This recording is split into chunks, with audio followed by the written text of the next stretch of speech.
եւ պիտի որ ամեն բան հաջող անցնի։ Եկի նախարար դուք եւս Փաշինյանի ու ԿՊ-ի մյուս կպարտականների հետ գնացել եք Գյումրի, նախընտրական դրամատրություններ էր տիրում այնտեղ։ Դուք այնուամենայնիվ ղեկավարում եք մի ոլորտ, որը պետք է լինի ապաքաղաքական, բայց ձեր ներկայությունը ԿՊ-ի նախընտրական ելույթների եւ այլն ուղիղ ըստեյության ազդակ եւ ոչ չի ուժ աշխատողներին նաեւ որոշակի առումով կան նաեւ ազգային եւ տեխնոլոգիաների կողմից, որ ըստեյության ուժ հաստատությունների ներկայացուցիչներին հրաժարված է գնալ եւ օրինակ Գյումրիում ընտրել իրենց սարքին։ Վայ,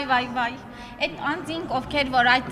ուրեմն մտավախությունները ունեն, ես նախ հորդորում եմ շատ հրատապ կերպով այդ բոլոր մտավախությունները հայտնել իրավապահ մարմիններին եւ չվերագրել անձանց մի բան, որի մեջ իրենք շատ լավ մասնագիտացված են եղել եւ թե Կիրակի օրն եմ գնացել Գյումրի ոչ աշխատանքային օրվա ընթացքում եւ այո մասնակցել եմ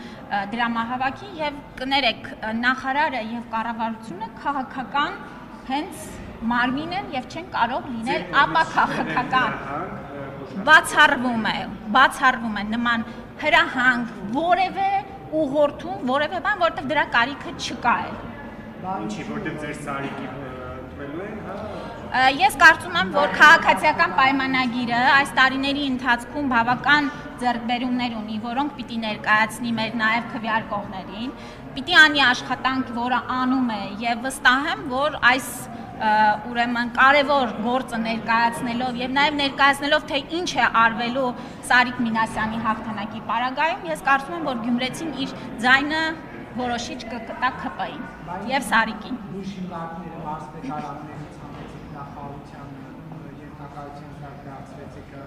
այս ընտրություններին եւ 26 ընտրությունների ստավար։ Տենարիկ ջան, եթե այդպես լինի, պիտի ասեք ինչու եք ապահովագրության մասին այսօր խոսում, որտեղ դա Գյումրու փառաքարի ընտրությունների հետ ինչ համատեքստ ունի։ Տեսեք, մենք ամեն օր ինչ որ մի բարեփոխում անում ենք։ Իհարկե մեր մարզերն էլ դրա շրջանակներում ունենում են որոշակի բարելավումներ եւ վստահ եմ, որ այս մարզային կենտրոնների փոխանցումն էլ առողջապահության նախարարությանը եւ շատ ավելի կարևոր կտորը կառավարման մոդելի բարեփոխումները պիտի տան իրենց արդյունքները եւ այս կենտրոնները շատ ավելի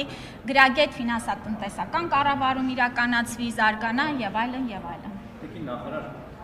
դուք վերջերս մարզային ԲԿ-ներ այցեր եք կատարել, եղել եք Չարենցավանի ԲԿ-ում, մյուս ԲԿ-ներ ոնց որ էլի շա մարզում։ Ինչ հետաքրքիր նախուց պատկերը կարձանագրել եք այս Չարենցավանի ԲԿ-ում եւ առասարակ մարզային ԲԿ-ների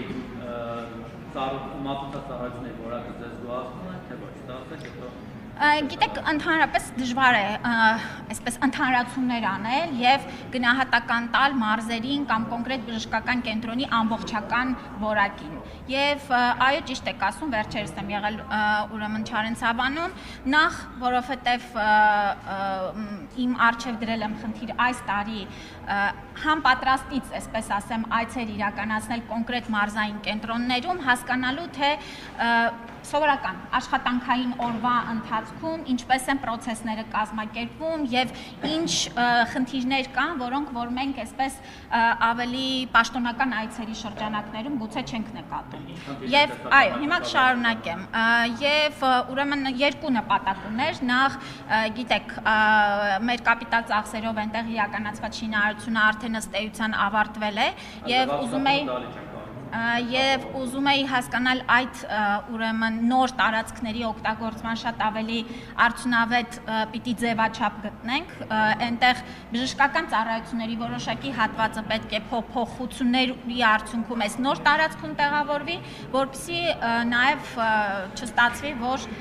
տարածքները չեն ծառայում իսկապես բժշկական օգնության որակի բարձրացմանը։ Պետք է ասեմ, որ աշխատանքային մի քանի ուրեմն կարևոր հարցադրումներ էլ կար, այնտեղ գիտեք տարածքում կա մի այսպես սքոսրահ, որը որ նաև քաղաքացիներն էին բարձրացրել, որ բժշկական կենտրոնից նման ուրեմն ծառայությանը ականատես լինելը անընդհատ, կարծում ենք ճիշտ չի, հանձնարարել են, որպեսզի գտնեն լուծում այդ սեփականատիրոջ հետ ճիշտ պատնեշավորելու եւ փակելու բժշկական կենտրոնից դրա Երևանը, էլի մի քանի աշխատանքային կոնկրետ խնդիրների մասով տվել եմ հանձնարարություններ եւ շարունակական հետեւելու եմ։ Որ սպասարկման որակն է, ինձ հետաքրքիր կներեք, որ անձնապես օրինակներ են, բայց դուք ձեզ կամ ձեր հարազատին կողորտեք մարզային որևէ փոփոխ, ինքը Չարենցավանը, Հրազդանը, Աշկարակը, Եղվարդը, Սևանը, օրինակ սոնոգրաֆիա անցնելը։ Միանշանակ, այո, իհարկե կան ծառայություններ, այո, Վահե ջան։ Ես ձեզ օրինակ չէի օրինակ Չարենցավանում կամ Հրազդանում սոնոգրաֆիա անցնել, որտեղ